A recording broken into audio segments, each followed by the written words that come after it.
के बाद जो स्थिति है उसमें 5000 वोटों से आगे चल रहे हैं मुख्यमंत्री भूपेश बघेल। बड़ी खबर से आपको अपडेट कर देते हैं। 5000 से अधिक वोटों से आगे चल रहे हैं विजय बघेल से भूपेश बघेल।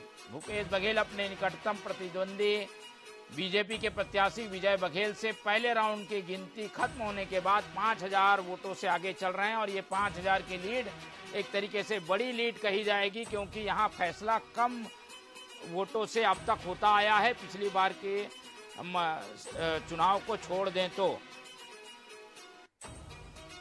भूपेश बघेल के लिए बड़ी खबर और कांग्रेस जनों के लिए बड़ी खबर कि मुख्यमंत्री भूपेश बघेल आगे चल रहे हैं। चलिए चर्चा का सिलसिला हम आगे बढ़ाते हैं और जैसा कि कांग्रेस ने कहा कि उसने जो एजेंडा सेट किया उसे जनता ने हाथों हाथ लिया और इसीलिए सीटें ज्यादा दे रही है। बीजेपी हालांकि इस बात से इनकार कर रही है। उनका कहना है कि इंकम्बेंसी और सरकार के प्रति नाराजगी उनको फायदा दे रही है। हालांकि वो फायदा कहां जाके अटकेगा, क्या 40-45 के अंदर बीजेपी सिमट जाएगी, ये देखना होगा। हम एक प्रतिक्रिया ले लेते हैं। मुरारी मिश्रा जी हमारे साथ मौजूद है। मुरारी जी, एजेंडा सेट हुआ 4 साल तक केवल एक ही बात, छत्तीसगढ़िया, उसका फायदा क्या कांग्रेस को मिलता दिख रहा है इस चुनाव में आपको?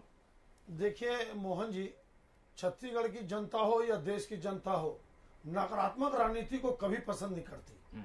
वो ये देखती है कि गांव में और उसके परिवार में और समाज में और क्षेत्र में किस पार्टी की किस सत्ता ने क्या काम किया।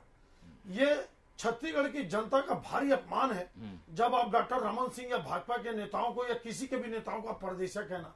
क्या प्रदेश का आदमी छत्तीसगढ़ में चुनाव लड़ सकता है? कभी नहीं लड़ सकता। ये तो आप कानून का भी मजाक उड़ा रहे हैं। इसकी वजह से क्या वोट पड़ा होगा? अरे कुछ नहीं, इससे वोट कटा है मोहन जी। छत्तीसगढ़ के बाहर के लोग झारखंड में मुख्यमंत्री बनते हैं, छत्तीसगढ़ के लोग नागपुर में जाके आपके पार्षद और डिप्टी मेयर बनते हैं, छत्तीसगढ़ के लोग आसाम में जाके मंत्री बनते हैं। तो क्या ये देखिए, इसी मुद्दे पे राज ठाकरे जी की क्या हालत हुई है महाराष्ट्र में आप देख सकते हैं। ये देश सभी का है, ये देश भारत माँ के सपूतों का देश है और इस देश में ऐसा कोई कानून नहीं है जो किसी को देसी और परदेसी बोले। और इनकी 5 साल सत्ता थी कांग्रेस पार्टी की, इनको कानून बनाना था और उनको बताना था कि छत्तीसगढ़ में कौन सी जाति परदेसी है और कौन सी जाति आपका स्वदेशी है और कौन सी जाति छत्तीसगढ़िया है। ये देखिए, ये सब नकारात्मक राजनीति है मोहन जी। इन गंदी राजनीतियों को जनता स्वीकार नहीं करती और न पहले करी न आगे करेगी। 15-15 साल एक पार्टी को जनता ने, छत्तीसगढ़ की जनता ने बहुमत दिया, उसके बाद आप ये बोलते हैं कि मतलब छत्तीसगढ़ की जनता परदेसिया है। इसका मतलब तो ये हुआ अगर भाजपा के नेताओं को सत्ता में बैठा रही है।